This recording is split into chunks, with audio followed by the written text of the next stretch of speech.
ओशो की जिंदगी में अगर किसी एक इंसान ने सबसे गहरी छाप छोड़ी तो वो थी मां आनंदशीला।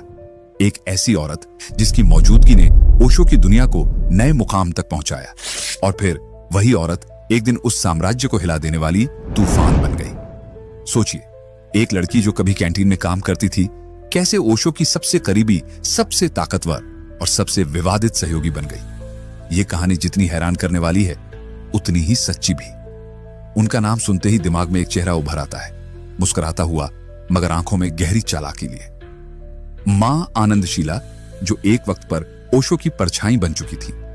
ओशो के हर फैसले में उनकी राय मायने रखती थी। लोग कहते हैं कि ओशो के आश्रम का असली कंट्रोल शीला के पास था। मैं ओशो से बेइंतहा मोहब्बत करती थी, शीला ने एक इंटरव्यू में कहा था, और उसी मोहब्बत ने मुझे वो सब करने पर मजबूर किया जो मैंने किया।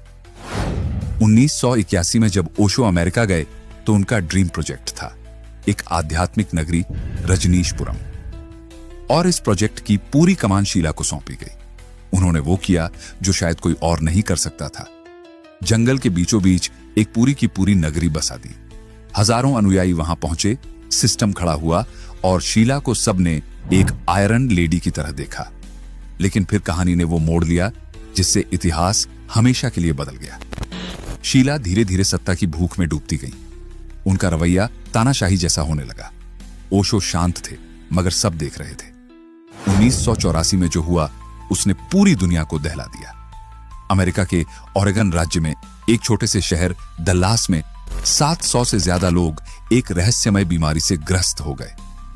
बाद में पता चला यह कोई बीमारी नहीं थी, यह था एक बायोटेरर अटैक। जी हां, खाने में सैल्मोनेला बैक्टीरिया मिला दिया गया था ताकि स्थानीय लोग बीमार पड़ जाएं और चुनाव में हिस्सा न ले सके। और यह सब मां आनंदशीला के इशारे पर हुआ था।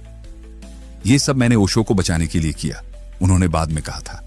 मगर क्या वाकई, या फिर यह सब उनकी खुद की सत्ता बनाए रखने की चाल थी? जब यह राज खुला तो सब कुछ बिखर गया। यह कहानी सिर्फ एक महिला की नहीं है, यह कहानी है भरोसे की, लालच की और उस प्यार की जो कब जुनून बन जाए कोई नहीं जानता। आनंदशीला का जन्म गुजरात के बड़ौदा शहर में हुआ था, एक ऐसे परिवार में जो जितना सीधा सादा था उतनी ही शांत थी उनकी जिंदगी। उनका पूरा नाम था शीला अंबालाल पटेल। बचपन आम था, सपने भी वैसा ही कुछ खास नहीं थे। एक साधारण भारतीय लड़की की तरह उनका हर दिन बीत रहा था, पढ़ाई, परिवार और वही रोजमर्रा की जिम्मेदारियां। ना कोई बड़ी ख्वाहिश, ना ही दुनिया बदल देने की कोई योजना। लेकिन किसे पता होता है कि जिंदगी कब करवट